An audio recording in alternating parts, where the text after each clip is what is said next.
Bonjour tout le monde! Alors, bienvenue à notre deuxième segment de Mythe ou réalité. On est toujours en compagnie de Roxane Bertrand. Bonjour Mélanie! Bonjour! Roxane est nutritionniste chez nous, chez Cible Petite Enfance. Alors, comme mythe aujourd'hui, un enfant en service de garde ne mange pas du tout, ou très très peu. Vous savez, c'est stressant pour une éducatrice. À ce moment-là, est-ce que c'est un mythe que de dire un enfant, ça se laissera pas mourir de faim, puis on laisse aller les choses? Est-ce que c'est correct?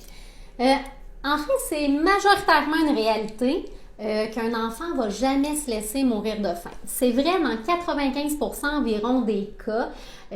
En fait, les enfants naissent avec les réflexes pour s'alimenter, pour assurer la survie, oui. C'est bien sûr. Donc, oui. Les réflexes de succion pour être capable de boire. Par contre, il y a environ 5% des enfants qui peuvent avoir une problématique soit au niveau du développement moteur, soit une problématique au niveau de la santé, des reflux très intenses, des risques d'étouffement, des vomissements, des hauts le cœur, tout ça. Ça peut faire en sorte que l'enfant a fait une association négative entre l'alimentation et ces symptômes-là. Oui. Puis en fait, cet enfant-là va adopter comme stratégie de cesser de manger pour vraiment se protéger, en fait. Okay. Mais c'est vraiment dans 5% des cas, donc c'est plutôt rare. Dans la majorité, donc le 95% des autres enfants que vous avez possiblement dans vos installations, l'appétit, le niveau de faim, c'est quelque chose d'hyper variable. Il faut retenir que les enfants qui sont avec vous, c'est des enfants justement. C'est pas des petits robots qui ont des comportements standardisés. Même nous. Même nous, on n'a pas toujours la même faim de jour en jour. Exactement. Donc ça, c'est un concept qui est très, très, très variable.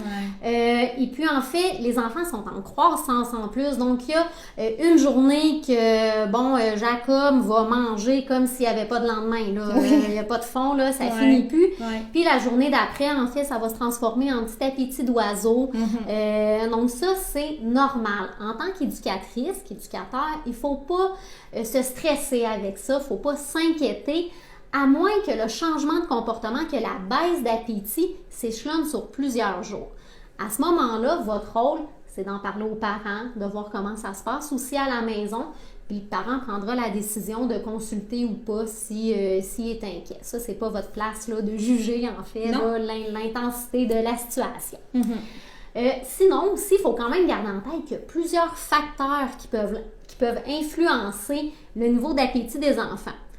Est-ce qu'on a eu une journée vraiment mollo où les enfants n'ont pas beaucoup bougé? Quand il pleut, quand il fait trop froid.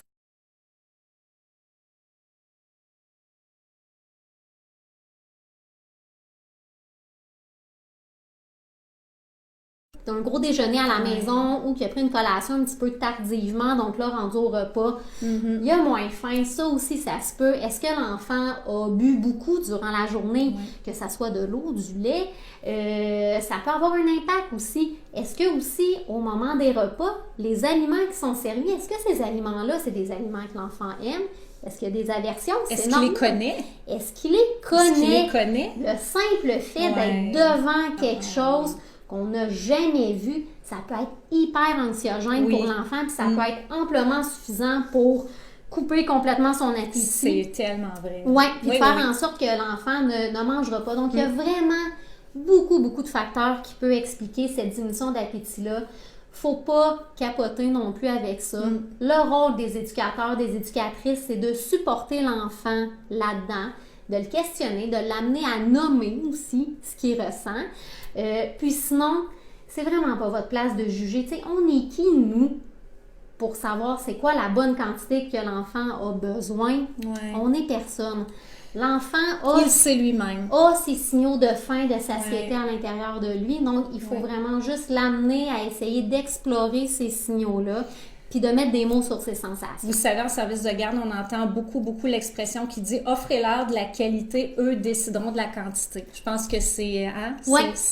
Ça, c'est une réalité, ce n'est pas un mythe. Exactement, c'est exactement ça. Donc, c'est vraiment de laisser l'enfant découvrir les aliments qu'on lui offre, puis de jaser avec les parents ou d'observer aussi pour voir c'est vraiment dans quel contexte que l'enfant ne mange pas, puis de peut-être ajuster aussi les manières de faire en cours de route. Super! Ça, là, ça enlève un peu de pression, hein? Tu nous aides à être moins stressés par rapport à l'alimentation. Merci beaucoup, Roxane. Tant mieux, mission accomplie! Oui. Alors, je vous invite à nous suivre pour un autre mythe ou réalité. Et entre-temps, venez nous voir sur notre Facebook. À la prochaine! Bye bye!